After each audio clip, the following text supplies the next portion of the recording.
ಬಂದಿದ್ದೀವಿ ನಾವು. ಸೊ ಶ್ರೀಮಂತರು ಮಾತ್ರ ದೇವಸ್ಥಾನ ಕಟ್ಬೋದು, ಬಡವರು ಯಾವ ದೇವಸ್ಥಾನವನ್ನು ಕಟ್ಟೋದಕ್ಕೆ ಸಾಧ್ಯ ಇಲ್ಲ. ಹಾಗಾಗಿ ನಾವು ನಮ್ಮ ದೇಹವೇ ದೇವಸ್ಥಾನ ಅಂದ್ಕೊಂಡು ಹಾಗೆ ನಾವು ತಿಳ್ಕೊಂಡು ಭಕ್ತಿಯಿಂದ ನಾವು ದೇವರಿಗೆ ನಮ್ಮನ್ನು ನಾವು ಸಮರ್ಪಣೆ ಮಾಡಿಕೊಳ್ಬೇಕು. ಮತ್ತು ನಮ್ಮ ಧ್ವನಿಯನ್ನು ಸಮರ್ಪಿಸಬೇಕು. ಆಗ ನಮಗೆ ಆತ್ಮಶಾಂತಿನೂ ಸಿಗುತ್ತೆ, ದೇವರು ಮೆಚ್ಕೊಳ್ತಾನೆ ಅಂತ ನನ್ನೊಂದು ಇದು. ನಿಮಗೆ ಹಾಡಿನ ತಾತ್ಪರ್ಯ ಆಗಲೇ ಹೇಳಿದ್ದಾರೆ. ಇಂಥ ಗೀತೆಗಳನ್ನು ನಾವು ಹಾಡೋದ್ರಿಂದ ನಮಗೆ ಅರಿವು ಜಾಸ್ತಿ ಆಗುತ್ತೆ, ಜೀವನದ ಮೌಲ್ಯಗಳು ಏನೇನು ಅಂತ ಗೊತ್ತಾಗುತ್ತೆ, ನಾವು ಉತ್ತಮವಾದ ಜೀವನವನ್ನು ನಡೆಸೋದಕ್ಕೆ ನಮಗೆ ಮಾರ್ಗದರ್ಶಿಗಳಾಗುತ್ತೆ.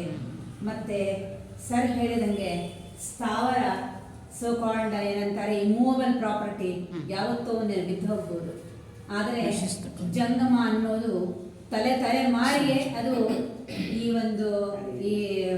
ಮಾತಿನ ಮೂಲಕ ಈ ಅರಿವನ್ನು ಕ್ಯಾರಿ ಫಾರ್ವರ್ಡ್ ಆಗ್ತಾನೇ ಇರುತ್ತೆ. ಅದು ಎಷ್ಟು ಕ್ಯಾರಿ ಫಾರ್ವರ್ಡ್ ಆಗ್ತಾ ಇದೆ ಅಂದರೆ ನೀವು ಹೇಳಿದಂಗೆ 12ನೇ ಶತಮಾನದಿಂದ 21ನೇ ಶತಮಾನದವರೆಗೂ ಅದು ಕ್ಯಾರಿ ಫಾರ್ವರ್ಡ್ ಆಗಿದೆ.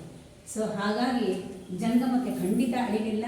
ಇದು ಇನ್ನೂ 21 ಅಲ್ಲ, ಇನ್ನು 40-50 ಶತಮಾನಗಳು ಇದು ಮುಂದುವರಿಯುತ್ತೆ ಅಂತ ನನ್ನ ಒಂದು ಅನಿಸಿಕೆ.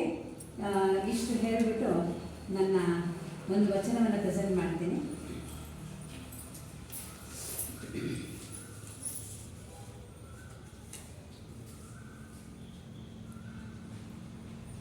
ಉಳ್ಳವರು ಶಿವಾಲಯವ ಮಾಡುವರು, ಉಳ್ಳವರು ಶಿವಾಲಯವ ಮಾಡುವರು, ನಾನೇನು ಮಾಡಲಿ ಬಡವನಯ್ಯ, ಉಳ್ಳವರು ಶಿವಾಲಯವ ಮಾಡುವರು, ನಾನೇನು ಮಾಡಲಿ ಬಡವನಯ್ಯ, ಉಳ್ಳವರು ಶಿವಾಲಯವ ಮಾಡುವರು. ಎನ್ನ ಕಾಲೇ ಕಂಬ ದೇಹವೇ ದೇಗುಲ, ಎನ್ನ ಕಾಲೇ ಕಂಬ ದೇಹವೇ ದೇಗುಲ, ಶಿರವೇ ಹೊನ್ನ ಕಳಶವಯ್ಯ,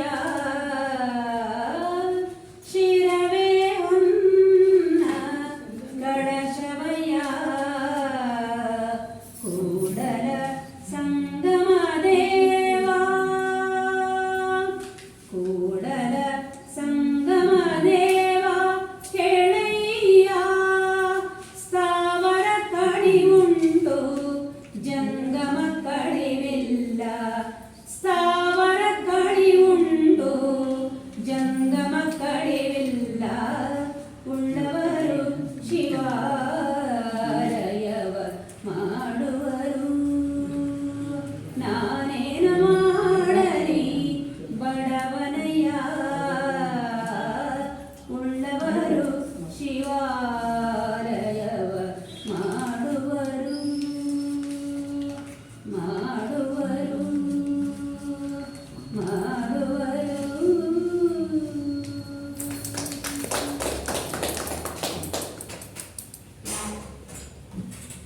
ನೆರೆ ಹೊರೆ ಇದನ್ನು ನಾನು ನೋಡಿದ್ದೆ.